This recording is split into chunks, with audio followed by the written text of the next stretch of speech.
Hola a todas, a todos, a todes.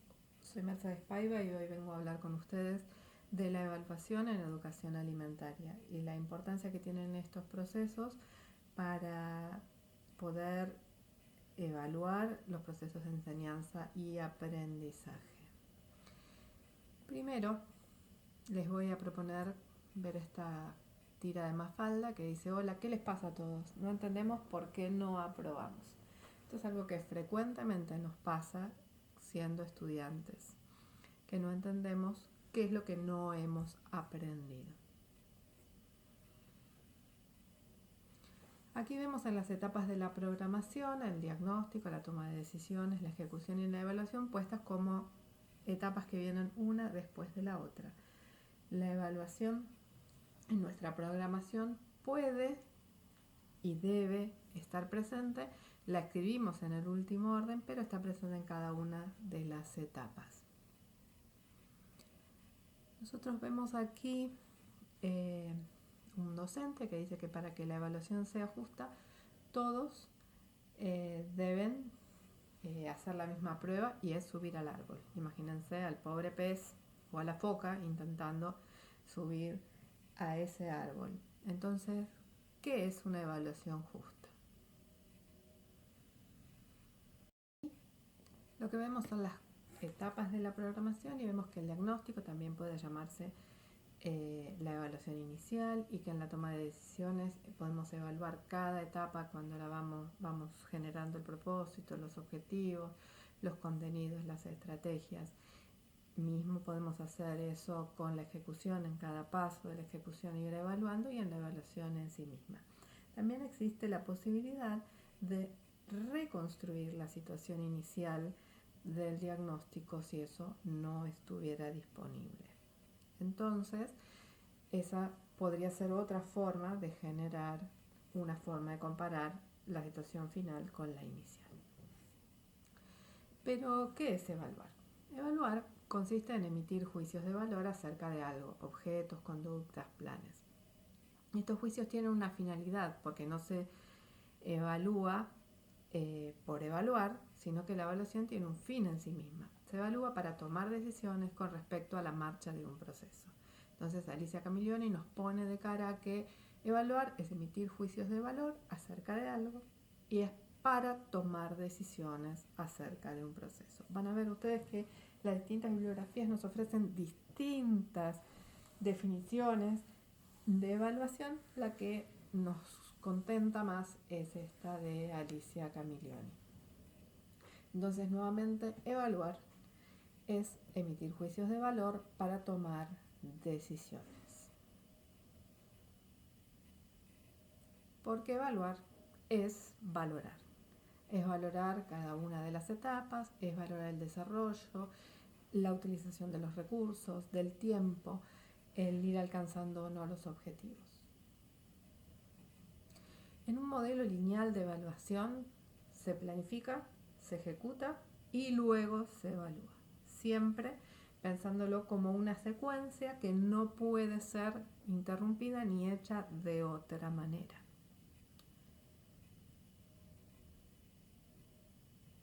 Sin embargo, el modelo no lineal de evaluación lo que nos dice es: planifico y evalúo, ejecuto y evalúo, evalúo y esto vuelve a ser mi diagnóstico inicial, y vuelvo a planificar y evalúo, ejecuto, evalúo, planifico y evalúo. De manera que la evaluación está presente en cada etapa de la planificación educativa. Entonces esto genera un círculo en el que hay un análisis, una mejora y los resultados. Un análisis, una mejora y los resultados. Este es un proceso por el cual la evaluación nos presenta un mejor diagnóstico para etapas futuras de planificación.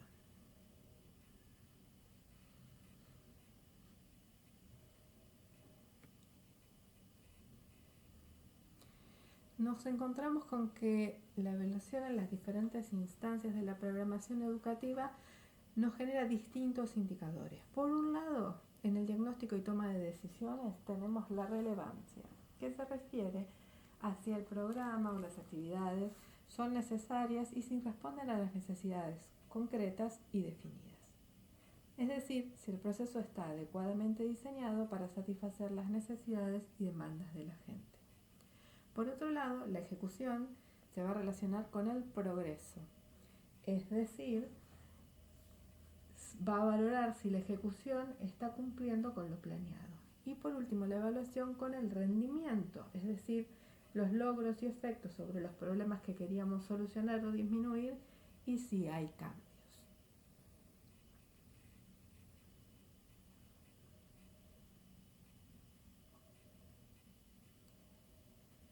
Entonces, para poder pensar la evaluación tendríamos que poder contestar estas 4 preguntas. ¿Por qué? ¿Qué?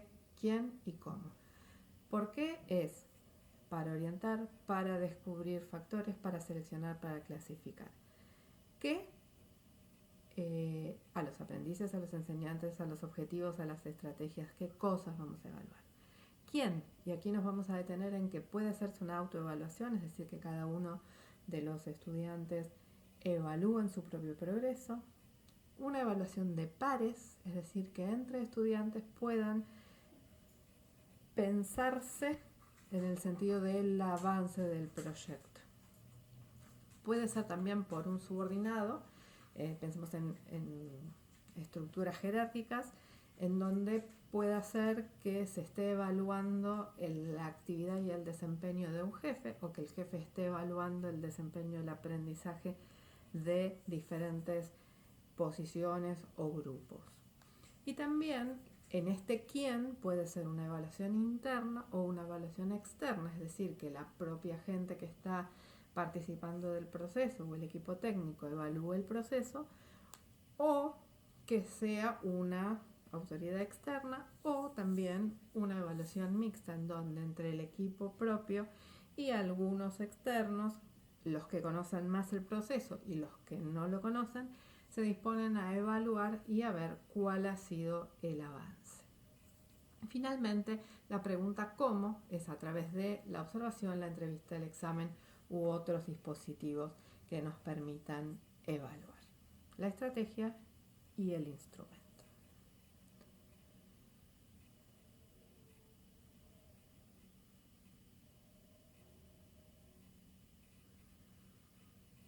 Bien, entonces, cuando estamos pensando en la evaluación del aprendizaje en el área conceptual, vamos a ver por un lado qué se evalúa. Vamos a evaluar conocimientos, comprensión de conceptos, capacidad para aplicar y o sintetizar esos conceptos, capacidad para relacionar los hechos con conceptos, es decir, conceptualizar.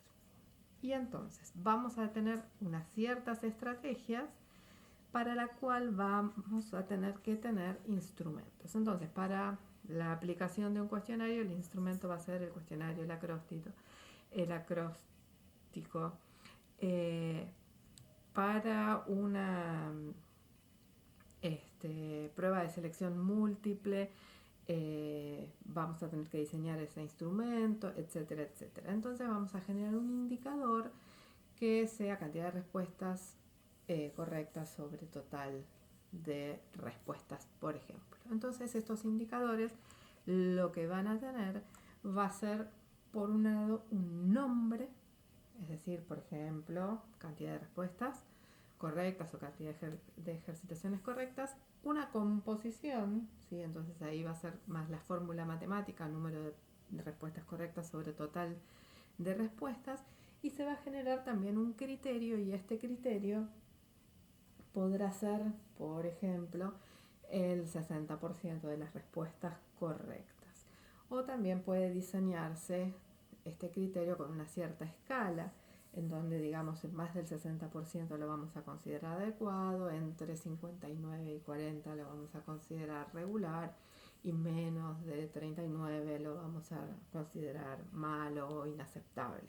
Esta escala nos permite muchas veces ver en qué sentido está avanzando el conocimiento, en vez de decir sí o no, una escala.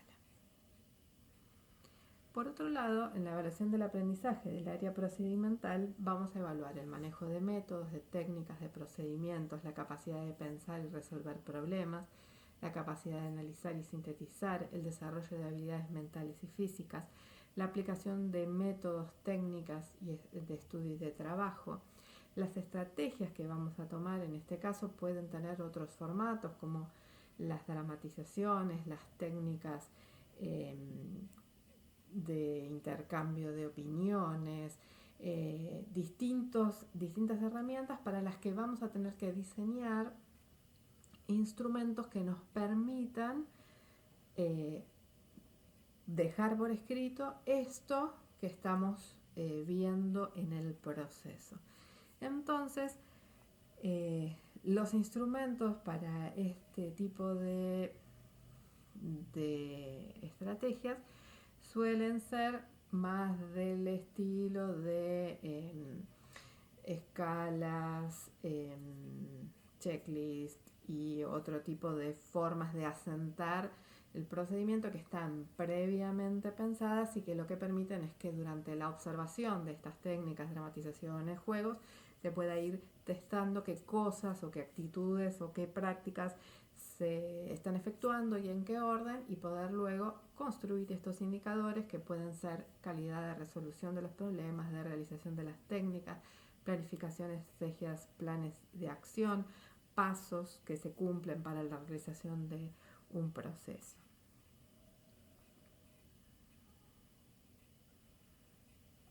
Respecto a la evaluación del aprendizaje en el área actitudinal, suele ser una de las que es más difícil, tanto de diagnosticar cuando lo tenemos que identificar como un problema, como de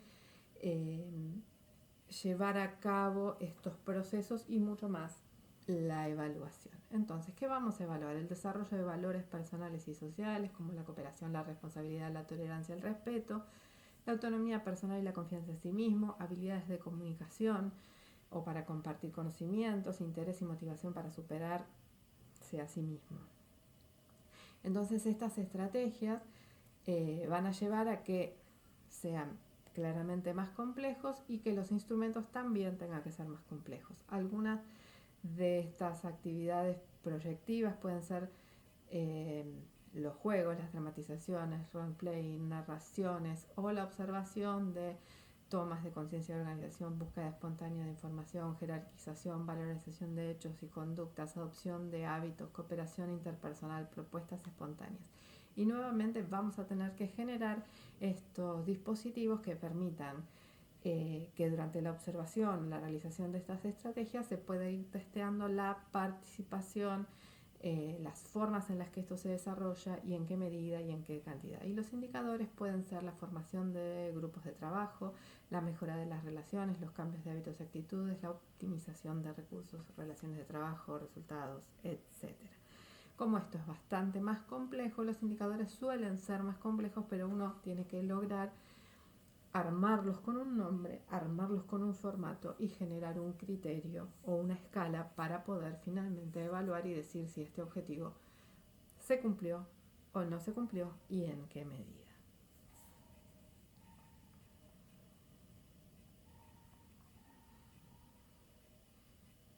Entonces, según FAO, los instrumentos que fácilmente se pueden utilizar para la evaluación son la revisión bibliográfica, las entrevistas en profundidad, los grupos focales y la observación. Ustedes van a comparar lo que propone FAO con otras bibliografías que ahora vamos a ir presentando.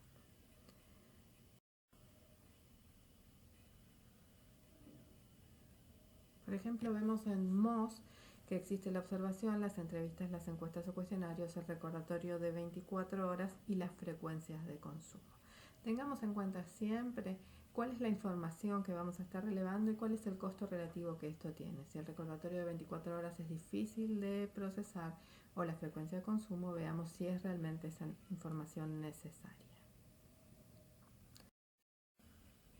Y finalmente nos vamos a encontrar con el material de Navarro, que nos va a presentar distintas estrategias como las pruebas orales, las pruebas escritas con sus respectivos instrumentos que pueden ser estructurados, no estructurados, semiestructurados, las pruebas estructuradas que pueden ser de respuesta breve, de completamiento, alternativas, de opción múltiple, de apareamiento, de ordenamiento, La observación, que puede tener como instrumentos las listas de cotejos, las escalas de calificación, el registro anecdótico, el diario de clase, o los autoinformes, que incluyan inventarios, cuestionarios, entrevistas o técnicas sociométricas como instrumentos. El material de Navarro nos va a proponer inclusive una tabla en la página 17 en la que pueden comparar para cuál de los aspectos conceptuales, procedimentales o actitudinales son más útiles. También Navarro propone pruebas de verdadero o falso, pruebas de selección múltiple, de llenado de lagunas, de evocación, escalas de determinación de gusto y rechazo o de Likert, pruebas proyectivas, observación del consumo de alimentos ad libitum, recordatorios, registros dietéticos. Es decir, que existen numerosas estrategias y diversos instrumentos que pueden ser usados para estas estrategias que nos permitan ir diseñando la evaluación de manera que se ajusten al área de la conducta, conceptual, procedimental o actitudinal, y aquellos aspectos o problemas que se fueron delineando durante el diagnóstico de situación.